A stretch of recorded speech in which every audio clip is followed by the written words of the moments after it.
इनकी समस्त मंगल कामनाओं को पूर्ण करें।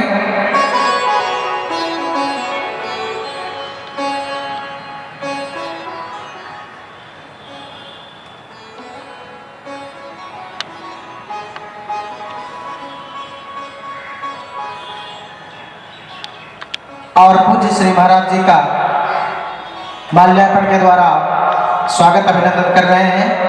ठाकुर जी समस्त मंगल कामनाओं को पूर्ण करें। आए अब हम सभी लोग शांति का सहयोग देते हुए अपना अपना स्थान ग्रहण कर श्रीमद् भागवत कथा श्रवण लाभ प्राप्त करें। और मेरा पूरा निवेदन है कि आप सभी लोग जल्द से जल्द अपने अपने गृह कार्यों से निवृत्त होकर श्रीमद् भागवत कथा पंडाल में उपस्थित हो जाएं। आए अब हम सभी लोग कथा की तरफ चलते हैं। जय सिया राम, जय श्री राधे।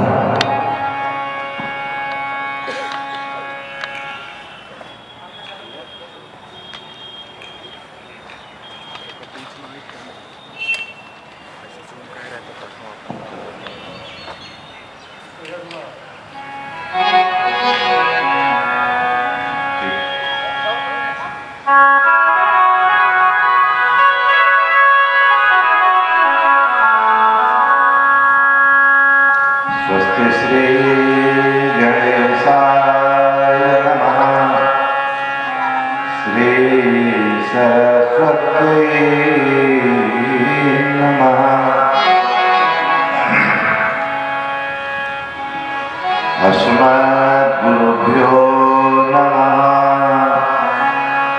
श्री परम गुरुभ्यो नमः। श्री सर्वगुरुभ्यो नमः। श्रीमते रामानुजाय नमः।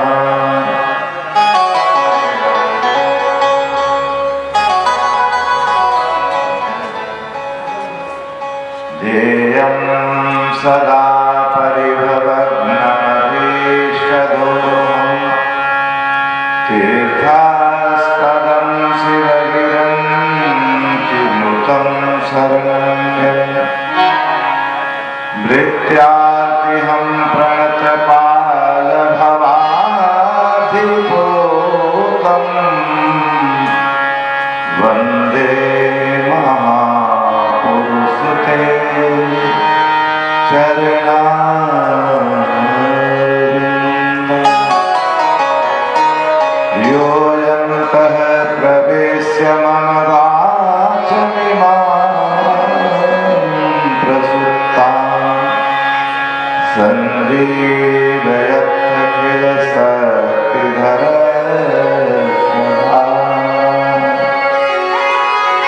अन्यासहस्तचरण श्रवणत्वगादे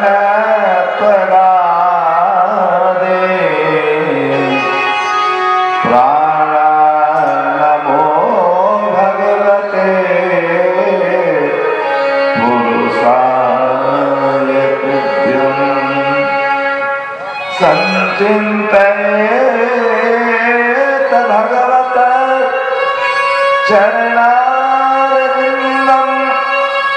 भद्राङ्कुशध्वज सरोरुहलाञ्छनाढ्यम् उत्तुङ्गरक्तविलसन् नखचक्रवालम्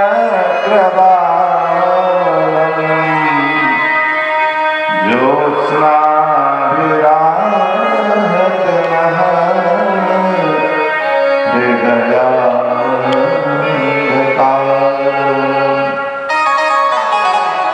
वंशी विभूषित करार्णवनेरदाभा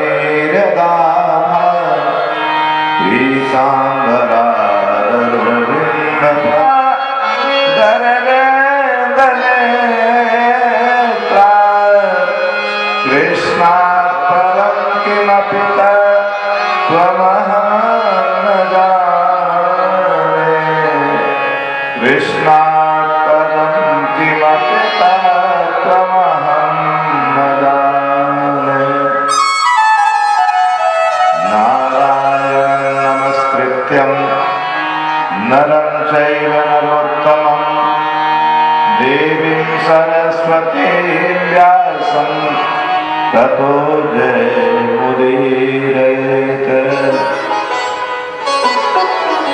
या स्वानुभावमखिलं श्रुतिसारमेकम् अध्यात्मदीपमतितेरसितान्तमूलम् संसारिणां करुण्याः पुराणगुह्यं तं व्याससूनुपयामि मुपयामि गुरुमुनीनाम्।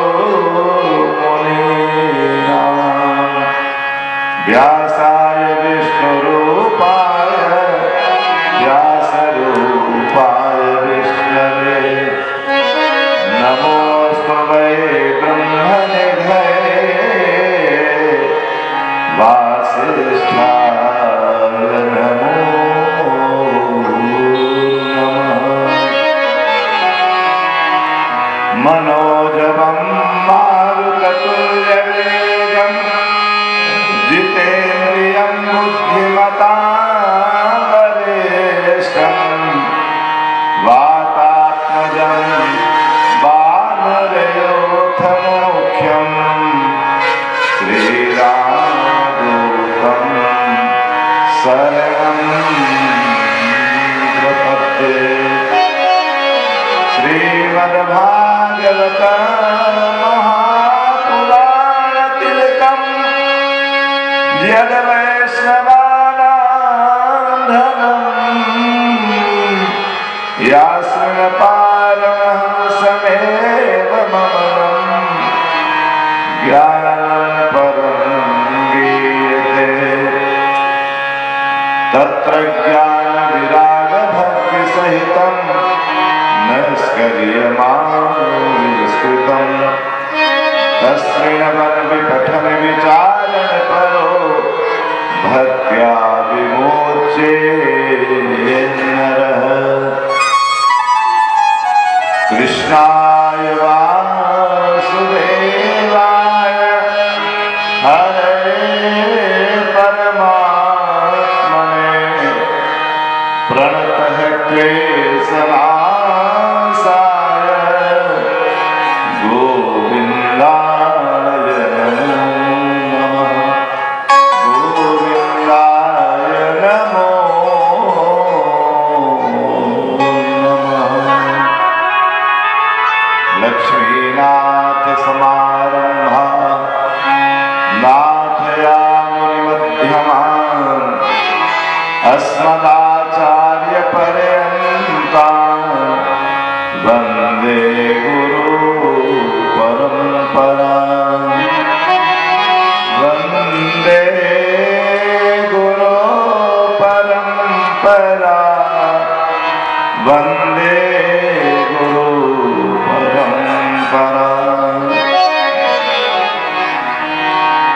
बोल भक्तवत्सल भगवान की जय। श्रीमद्भागवत भगवान की जय। जय जय श्री राधे श्याम। आइए परम मंगलमय भगवान की कृपया के दिव्य मधुर कथा मंगलमय भगवान का गुणानुवाद श्रवण करें। इसके पूर्व परंपरा अनुसार 2 मिनट भगवान नाम संकीर्तन सभी लोग बड़े प्रेम से बड़े भाव से भगवान की भक्ति की मस्ती में ताली की सेवा करते हुए भगवान का संकीर्तन करें। मन वाणी अंतःकरण की पवित्रता होगी। तत्पश्चात भगवान की मंगलमयी कथा का हम सभी लोग श्रवण लाभ। श्री कृष्ण गोविंद हरे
श्रीमद्भागवत महापुराण के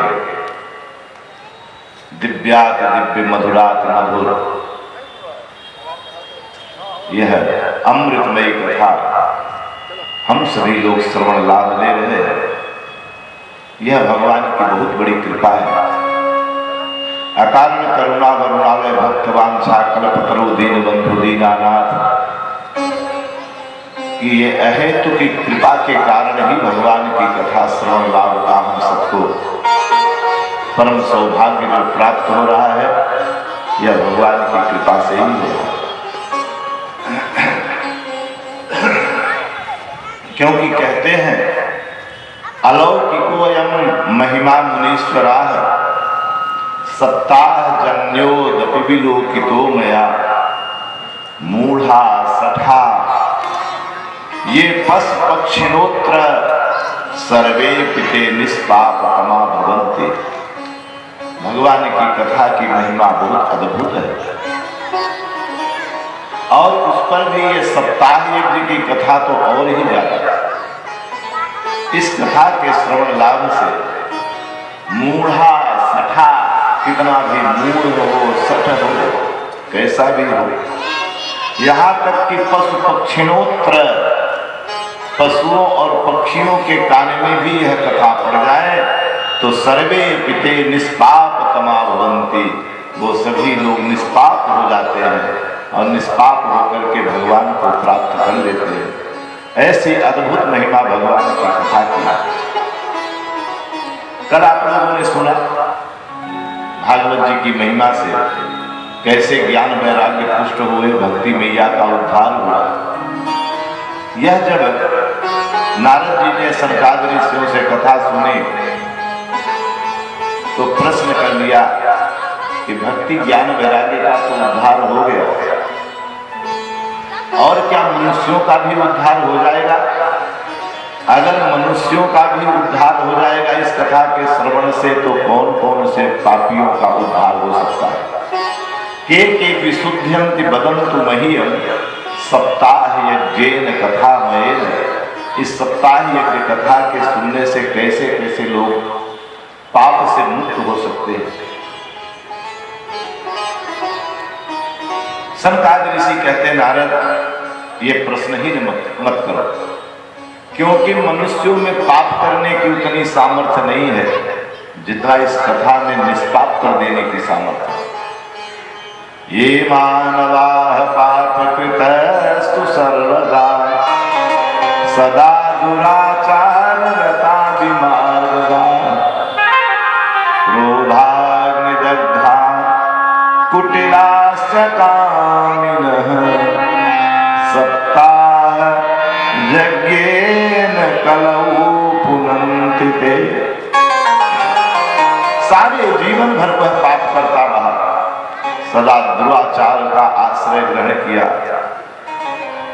कैसा भी हो, क्रोधाग्नि दग्धा कुटिलाश्च कामिनः, कुटिल हो, कामी हो, क्रोधी हो, व्यभिचारी हो, पापात्मा हो, एक बार इस सप्ताह यज्ञ की पावन शरण ग्रहण कर ले। जैसे हमारे परीक्षित जी प्रधान श्रोता बन करके कथा सुन रहे हैं, अगर एक बार भी जीव यह भगवान की कथा सुन ले तो सप्ताह यज्ञेन कलौ पुनन्ति। इस घोर कलिकाल में भी यह भागवत कथा उसे पवित्र बना देगी। कैसा भी हो, पंचोग्र पापश्चर्म कारुण्य काम क्रोध मद लोभ ईर्षा द्वेष दम्भ पाखंड अनाचार दुराचार भ्रष्टाचार पापाचार से क्यों न लिप्त हो। ब्रह्मास्त्र पुष्टा व्यभिचार कारिणः कायेन वाचा मनसा विपाक, शरीर से मन से वचन से कैसा भी कर्म हो गया हो, अगर एक बार कथा सुन ले तो सप्ताह यज्ञेन कलौ पुनन्ति ते। यह श्रीमद् भागवत कथा उसे पवित्र बना देती है। नारद जी ने पूछा, महाराज अगर जीवन भर व्यक्ति अपने गृह कार्य में लगा रह गया, माया मोह के बंधन में रह गया, कथा नहीं सुना और मरने के बाद वह प्रेत योनि में चला गया, तो उसका उद्धार कैसे होगा? तो सनकादिक ऋषि कहते हैं, नारद जी, मरने के बाद भी अगर उस जीवात्मा के निमित्त उसके बाल बच्चे अपने पूर्वज के निमित्त एक भागवत कथा करा दें तो वह नरक में भी पड़ा होगा, उसका माता पिता बाबा आजा पर पाजा तो वह भी तर जाए। ऐसी महिमा है। मरने के बाद भी अपने पितरों के निमित्त अगर कथा करा दी जाए तो उनका उद्धार हो जाता है। नारद जी ने पूछा कि ऐसा कोई उदाहरण? तो सनकादिक ऋषियों ने कहा, उदाहरण है, ध्यान से सुनो। अत्र ते कीर्तयिष्यामि इतिहासं पुराणं यस्य श्रवणमात्रेण पापहानिः प्रजायते। हे नारद, ध्यान से सुनो, एक इतिहास सुनाने जा रहा हूं। इस कथा के सुनने से पाप तो नष्ट होता है, पाप की प्रजा, जो उसके पाप के और परिवार है, वह भी समाप्त हो जाता है। नारद, ध्यान से सुनना। तुंगभद्रा नदी है कर्नाटक में, दक्षिण भारत में एक पवित्र नदी है। जैसे हमारे यहाँ गंगा, जमुना, सरस्वती, सरयू ये बड़ी पवित्र नदियां मानी जाती हैं, वैसे दक्षिण भारत में वेत्रवती, गोदावरी, तुंगभद्रा ये सब बहुत ही पवित्र नदी मानी जाती है। तो दक्षिण भारत में कर्नाटक प्रदेश में एक तुंगभद्रा नदी है। उसी नदी के पश्चिम तट पर एक नगर है और उस नगर में एक आत्मदेव नाम का ब्राह्मण रहता है। वह ब्राह्मण ब्राह्मणत्व से संपन्न है, अपने कर्म से संपन्न है। नित्य वेद पाठ करना, स्वाध्याय, सत्संग, संयम आदि से उसका ब्रह्म तेज इस संसार में ऐसा यश फैला रहा है जैसे दूसरे सूर्य हो, ऐसा वह तेजवान है। हे नारद, वह ब्राह्मण देवता, उनकी एक पत्नी है जिसका नाम है धुंधली। जितने ही ब्राह्मण देवता सरल है, सहज है, बड़े विद्वान है, उतने ही उनकी पत्नी बड़ी दुष्ट है। उसका स्वभाव कैसा है? लोकवार्ता रता क्रूरा प्रायसो बहुजल्पिका सूरा च गृहकृत्येषु कृपणा कलह प्रिया। लोकवार्ता रता, लोकवार्ता किसे कहते हैं? जो संसारिक प्रपंच है, इधर की उधर चुगली चोरी, इधर की बात उधर करना, चुगलखोरी गाली बात, उसमें उसकी पत्नी का बड़ा प्रेम रहता है। लोकवार्ता रता, रता माने प्रेम। भगवान की कथा में प्रेम नहीं है, लेकिन संसारिक प्रपंच में बड़ा प्रेम है। क्रूरा, अक्रूर भी है, वो निर्दयी है। प्रायसो बहुजल्पिका, बहुत शंका करने वाली है। सूरा, और बड़ी हष्टपुष्ट भी है। गृहकृत्येषु कृपणा कलह प्रिया, कृपण भी है और कलह प्रिय है। कलह माने झगड़ा लड़ाई बहुत प्रिय है उसे। जब तक पड़ोसी से अपने पति के लाठी चार्ज करवा के अपने पति का सिर न फोड़वा दे, तब तक उसे चैन नहीं मिलता। आए दिन अपने पड़ोसी से झगड़ा करती रहती है और झगड़ा के कारण पति देवता को भी पीछे पीछे दौड़ना पड़ता है। जब तक अपने पति को पिटवा नहीं देती, तब तक उसे शांति नहीं मिलती। ऐसी पत्नी। सबसे बड़ी कमी क्या है? स्वभाग्य स्थापिका नित्याम सुंदरी सकुलोद्भवा। देखने ताकने में बड़ी सुंदर है, अच्छे कुल खानदान से, सकुलोद्भवा, अच्छे कुल खानदान से है। लेकिन एक बड़ी कमी है, स्ववाक्य स्थापिका। स्व माने अपनी, वाक्य माने बात, अपनी ही बात स्थापित करती है वह, और किसी की बात सुनने को तैयार नहीं है। घर में माता पिता सास ससुर, यहाँ तक कि पति भी सलाह दे तो उसकी बात को नहीं मानती। अपनी ही बात को स्थापित करने में लगी रहती है। घर गृहस्थी की गाड़ी बड़ी बढ़िया से चल रही है, इस पर भी ब्राह्मण देवता को कोई चिंता नहीं है, लेकिन चिंता एक बात की हो गई कि न पुत्रो नापि पुत्री ततश्चिंता कुरो भवान्। न बेटा है न बेटी है, निसंतान है आत्मदेव। आत्मदेव के मन में ग्लानि हुई कि मेरे मर जाने के बाद मेरे पितरों का तर्पण कौन करेगा, मेरे मरने के बाद जो मरणोत्तर संस्कार है मेरा वह कौन करेगा। मेरे तो कोई बेटा नहीं है, न पुत्रो नैव पुत्री, बेटा नहीं। भाल अक्षर को पढ़ा और पढ़ने के बाद उस सन्यासी ने कहा कि मैंने देख लिया। क्या देखा? बोले सप्त जन्मावधि तक पुत्रम नैव च नैव च, 7 जन्म तक तुम्हें कोई बेटा नहीं होगा। अब तो चिंता और बढ़ गई। अभी तो चिंता एक ही जन्म की थी, लेकिन महात्मा जी कह रहे 7 जन्म तक बेटा बेटी कुछ भी नहीं होगा।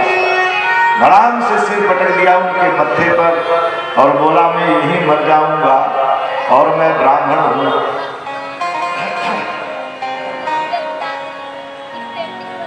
मैं यहीं मर जाऊंगा और मेरे मरने से जो ब्रह्महत्या का पाप लगेगा वह आपको लगेगा।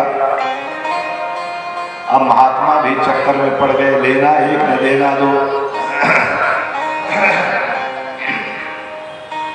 हम कहा अपने काम से जा रहे थे और इसके चक्कर में पड़ गए। मरोगे तुम तो हमें क्यों ब्रह्महत्या लगेगी?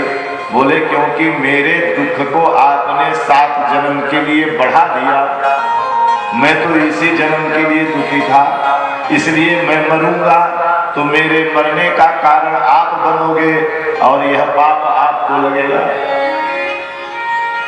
तब उस संत को दया आई और उन्होंने कृपा करके अपने झोली में हाथ डाला, एक फल निकाला, भगवान का स्मरण किया कि हम तो कुछ जानते नहीं हैं, लेकिन मर्यादा रखना, और ब्राह्मण के हाथ में वह फल रख दिया।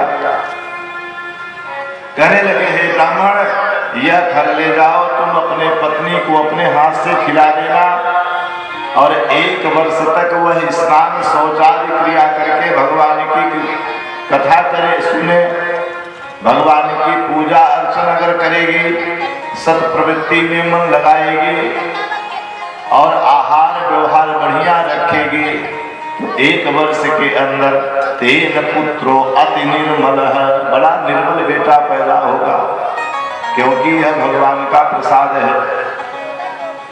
बोले ठीक है महाराज। वह फल लेकर के दौड़ पड़े, घर में आए, धुंधली को बुलाया, धुंधली आई, उसके हाथ पर फल रख दिया और ब्राह्मण देवता ने कहा हे प्रिय, अब जल्दी ही मेरे घर में भी बेटा होगा, अब मेरे घर में भी किलकारियां गूंजेगी और लोग मेरे घर में बधाई लेकर के आएंगे। यह ऋषि का दिया हुआ प्रसाद है, तुम पालो उसको। कहकर ब्राह्मण देवता चले गए गांव में बताने।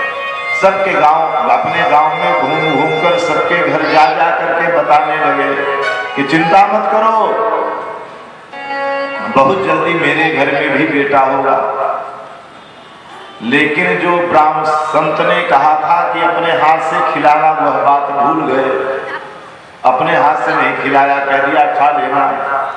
जब चले गए तो इधर धुंधली शंका में पड़ गई कि फल खाने से भी कभी बेटा होता है, यह हमारे पति देवता पागल है, इनको पता नहीं किसने मूर्ख बना दिया, मैं फल नहीं खाऊंगी। तब तक एक पड़ोसन आ गई, पड़ोसन समझाने लगी, अरे बहन फल ही तो है, कोई जहर तो नहीं है, इसलिए खा लो। देख तुम्हारे पति देवता कितने परेशान है बेटा के लिए।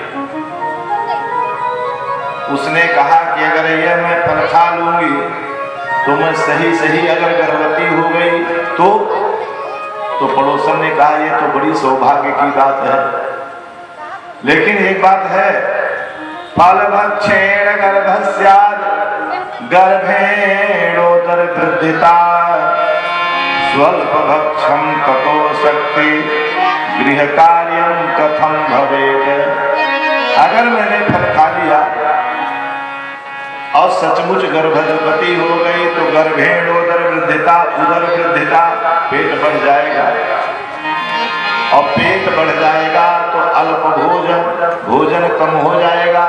जब भोजन कम हो जाएगा तो अल्प शक्ति, शरीर में ताकत घट जाएगी तो गृह कार्यम कथम भवेत, मेरे घर गृहस्थी का काम कौन करेगा। देखो कितनी शंका कर रहा है। तो उस पड़ोसन ने कहा तुम्हें काम करने की जरूरत ही क्या है, जब तुम गर्भवती होना तो अपनी ननद को बुला लेना, घर का सारा काम ननद निपटा देगी, जाते समय कुछ बधाई में साड़ी वगैरह दे देना। तो उसने कहा अरे बहन तू मेरी ननद को नहीं जानती है, सनंदा हरते धनम, मेरी ननद बड़ी चुट्टी है।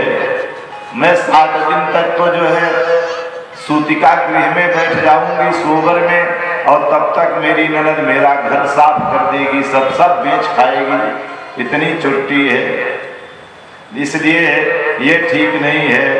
अगर कहीं गांव में भूकंप आ गया, आग लग गई तो सब भाग जाएंगे, मैं गर्भवती स्त्री कैसे भागूंगी, इसलिए भी मैं फल नहीं खाऊंगी। देख भाई, अगर किसी तरह से फिर भी मैंने फल खा लिया, मैंने सुना है शास्त्र में कि सुखदेव जी अपने मैया के गर्भ में 12 साल तक रहे। अगर मेरा बेटा एक 12 वर्ष मेरे गर्भ में रह गया तो तदा में मरणम भवे, तब तो मैं मर जाऊंगी। पड़ोसन ने समझाया कि तू ऊटपटांग की बात छोड़ दे बहन, अपने पति की चिंता पर ध्यान दे। एक बेटा के लिए कितना तरस रहे, तू ये फल खा ले। उसने कहा नहीं खाऊंगी। क्यों? इसलिए कि अगर कहीं सचमुच गर्भवती हुई तो जिस समय बालक पैदा होता है स्त्रियों के कितनी पीड़ा होती है, दर्द कितना होता है मैं जानती हूँ।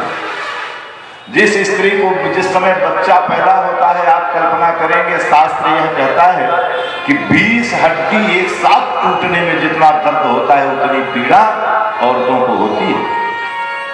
लेकिन धन्य है ये माताएं सहनशीलता में, इतनी पीड़ा के बाद बच्चा पैदा करता है। एक हड्डी आपकी टूटे तो कितना दर्द होता है, 20 हड्डी एक साथ टूटती है, उसमें जितना दर्द होता है उतनी पीड़ा मैया को सहना पड़ता है बच्चा पैदा करते समय। अब कदाचित उसका बेटा अपने मैया की इज्जत न करे तो उससे अधम इस संसार में कौन होगा। तो लालने पालने दुखम प्रसूताया वर्धते, जिस समय बच्चा पैदा होता है वह पीड़ा बड़ी भयानक होती है, मैं वह सहन नहीं कर पाऊंगी। अगर किसी तरह से बेटा हो भी गया तो लालने पालने अति दुखम, उसका पालन पोषण करना बड़ा कठिन है। कैसे? कब रात में बिस्तर पर ही लैट्रिन कर दे, पेशाब कर दे, ये सारी झंझट मैं सहन नहीं कर पाऊंगी, इसलिए मैं यह फल नहीं खाऊंगी। तब पड़ोसन चली गई। अरे अभागिन, तेरे मन में जो आए सो तू कर, मैं जा रही हूं घर। वो अपने घर चली गई। तब तक उसके धुंधली की छोटी बहन आ गई। छोटी बहन के पास संतान बहुत है लेकिन संपत्ति नहीं है। इस धुंधली के पास संपत्ति है लेकिन संतान नहीं है, इसलिए छोटी बहन की दृष्टि धुंधली के धन संपत्ति पर थी। उसने आया, कहा बहन क्या चिंता है? इसने सारी कथा सुना दिया। तब उसने कहा देखो मैं गर्भवती हूं, 1 महीने का बच्चा मेरे पेट में है, किसी को पता नहीं है, तो अब की बार जो बेटा होगा वो मैं तुझे दे दूंगी और तू ये फल मत खा। तो अपने पति को क्या बताऊंगी? धुंधली ने पूछा। तो उसने कहा अपने पेट में कपड़े बांध लेना और गर्भवती का नाटक करके